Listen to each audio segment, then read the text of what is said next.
Alright, here we go, boys. Quick video update of the Birmingham rollers. And in this video, I'm just gonna show a little bit of what I do when it comes down to feeding my young birds. So these are babies here that I just pulled out maybe, I want to say 3 days ago. And as you guys can see, they're very alert and they're eating on their own. So this is a question I get a lot is, how do I feed my young birds and what do I feed my young birds? And not just young birds, I get the question a lot, what do I feed my kit birds that are flying in general. So this is the way I train my birds, this is the way I feed them when they're little babies. I use the tray to my advantage because when I see that they've learned how to eat just the way that they're doing just now, I'll set my feed can right here and I'll pull this tray out, and then I'll use the tray for them to jump back and forth from the tray to the cage. And if you guys go back into some of my old videos, you'll see that it's part of my training method as well. So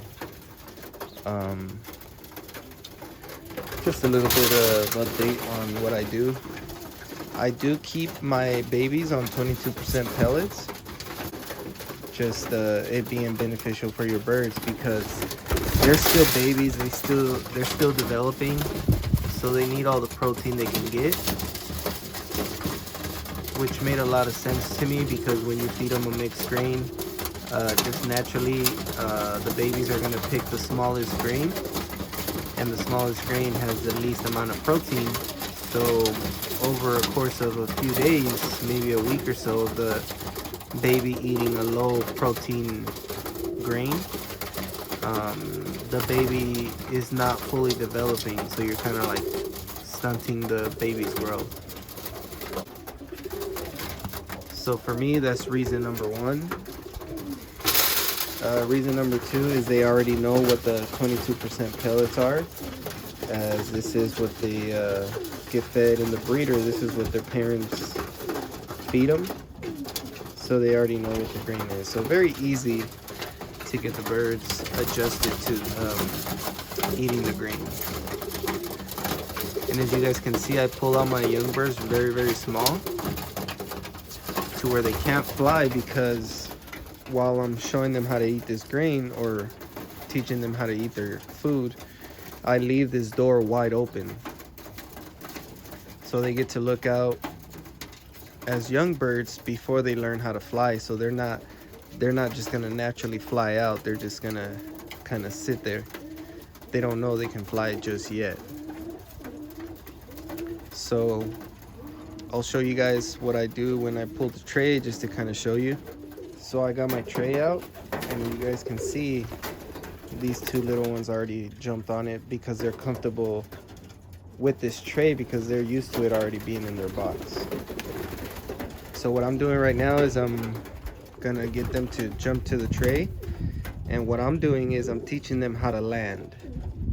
So once they learn that landing mechanism from the box to the tray, now when they jump up to the box or whatever, they've already understood how to land. So I've noticed over the years, that's one of the biggest problems, that you let your birds out, they start flying after they get a little bit too old, and what they haven't learned is how to land properly. So by the time they do land, they land somewhere far away and they don't know how to get back home. They're too tired. So I do use a little bit of feed at a time. I don't want to get them too full right off the back because I still want their full attention. So as you guys can see, this small group already jumped out.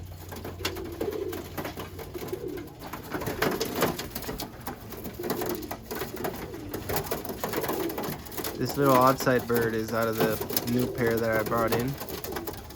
As you guys can see, he's a standout just because he doesn't look the same as the rest.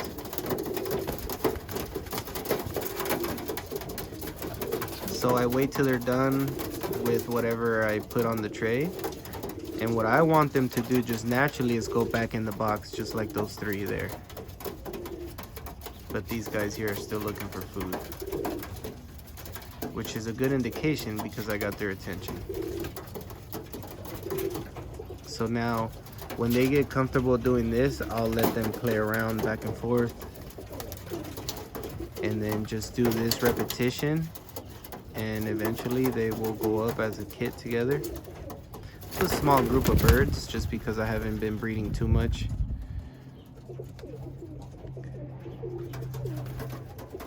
As you guys can see, this guy went up already. But the Coopers are so bad, I don't want them up there, so I want to call this guy down.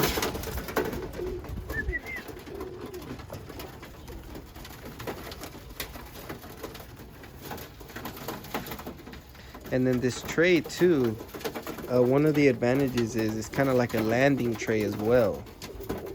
These are just things I've noticed over the years of using this method and technique.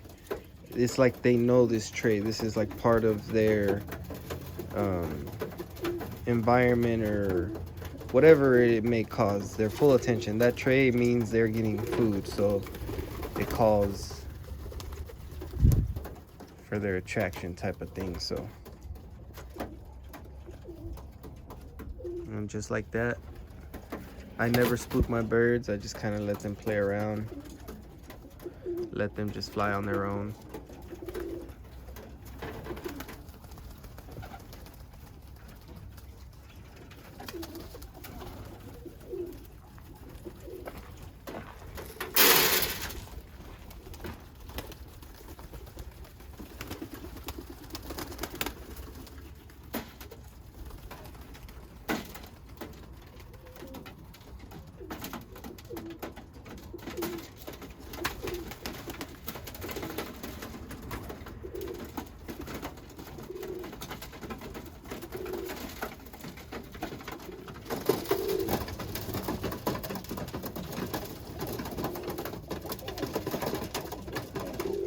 So just like that is what I do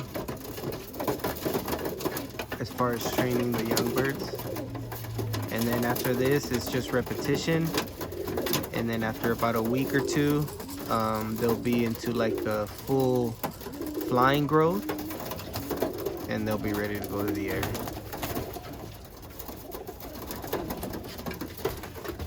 So while these little ones finish eating, I'll show you guys how I feed my older flying group. So these are the birds that are currently flying. I lost a few birds due to the predator. It's been getting kind of bad here. So this is what I got left for next year. I'll add these young birds in this group to this group. We should have one full kit. And then I'll just be focused on refilling this box with 20 more birds. And then kind of go from there. So here's how I feed my older birds that are kit birds, flying, doing everything they're supposed to be doing. So I've been using this method over the last few months, and I've noticed it works a little better than using the open feed tray, just because it's more of a controlled environment on the birds. And as you guys can watch them, they get to pick whatever's directly in front of them. So only difference from the young birds and the older birds is that they get fed a mixed grain, which is a 15.5%, and then they get a small portion at a time as well. So I have a full ration amount that they get, and I'll pour maybe a quarter of it at a time in this tray. That way it gets distributed evenly. And that's the biggest thing, is trying to distribute the feed as even as possible throughout all the pigeons. My cage is kind of dirty.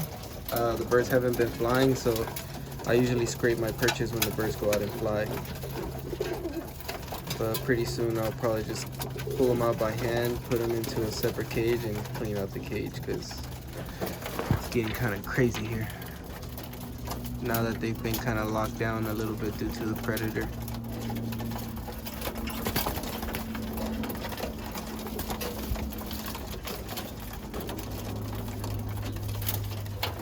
So these guys look like they're about done. I like to make sure that none of them are hungry make sure that the babies eat as much as they can and as much as they want. So the babies don't get a ration, they get all you can eat. Try to make sure that they get nice and healthy before they start flying.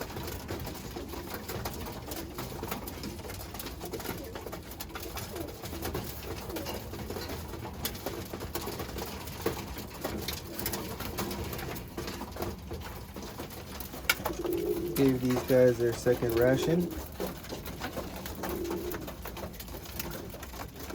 And for those guys that are gonna ask how much do I feed my birds, when they're on lockdown the way they are and they're molting, they pretty much get to eat all they want, and which equals out to about a 16-ounce can for about between 15 and 20 pigeons. And then if you see that they're still wanting more, I would add maybe another handful to that, but that's just what works for me.